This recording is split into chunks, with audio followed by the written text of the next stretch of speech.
Today was the first day where we talked to 5 teams. Loaded day. Tomorrow is day 2. I'm here with Anwar Richardson. We're going to recap our big 3 takeaways from day 1 and what we're looking forward to tomorrow from Texas.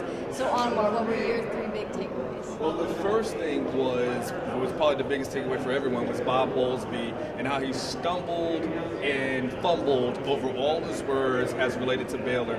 You know, he's had months, he's had weeks, he's had so much time to prepare. And for a guy to come out like that and say some of the inflammatory things that he said, I just couldn't believe it. It was kind of hard to digest at times. I think he's kind of paid a price on social media, on our message boards, kind of throughout stories. So Bob Bowlesby, I think he's got to do a better job. The second biggest takeaway that I had was I was able to talk to Cliff Kingsbury today. I was able to ask him about Shane Buechele. You know, he's a guy that he recruited Shane Buechele back when he was in high school. And Cliff spoke so highly of Shane. He said that if any guy could come in on year 1 and start and almost essentially be successful, he thinks Shane Buechele has that potential.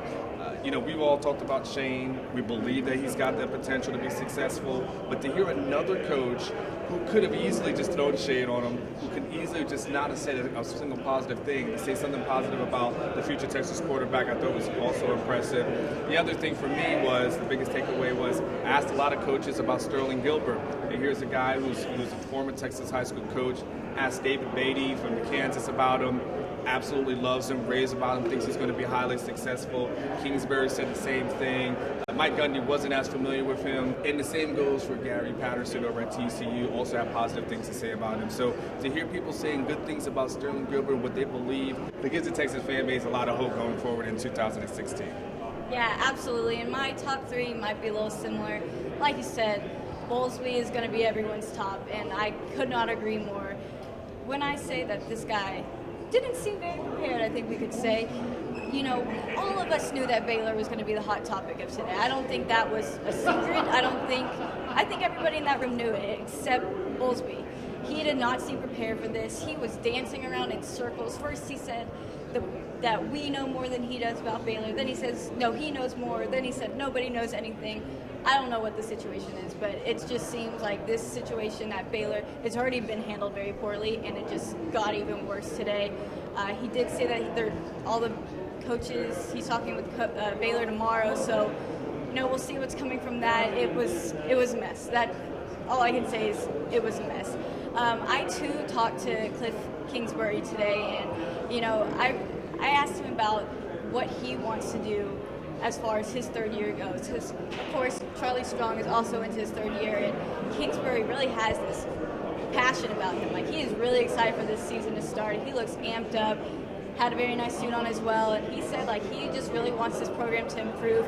His dreams are very realistic. He said that last year, Texas Tech, they lost some games they shouldn't, won some games they maybe shouldn't, but regardless, he's just trying to build that program up even more. Just show marked improvement, I think, from last year. Last year, I thought we had our ups and downs, weren't consistent enough. And this year, we've got to find that consistency week in and week out, win some more games.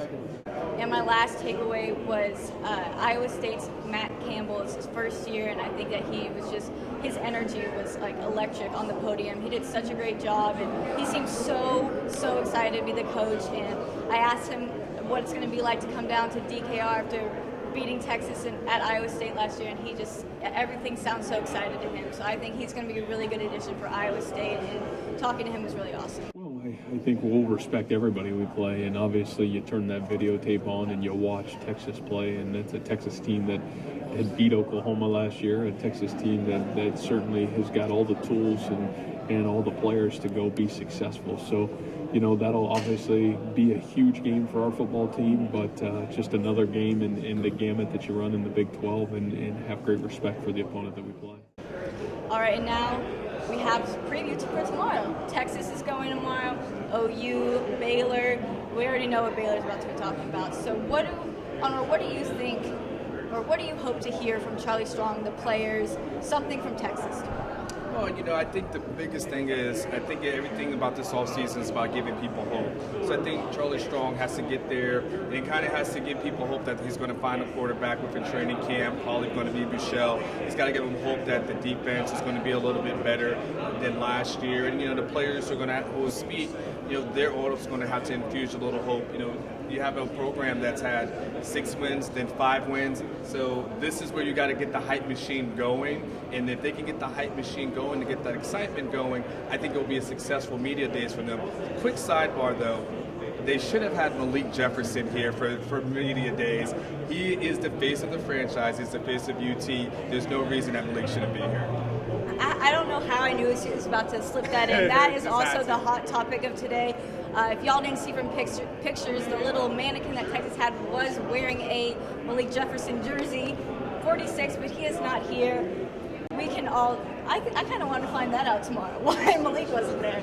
But I'm hoping to learn from tomorrow. I know Charlie Strong is not about to tell us who the starting quarterback is. I want him to tell me what he's learned so far about each of the quarterbacks, or what his thoughts are so far.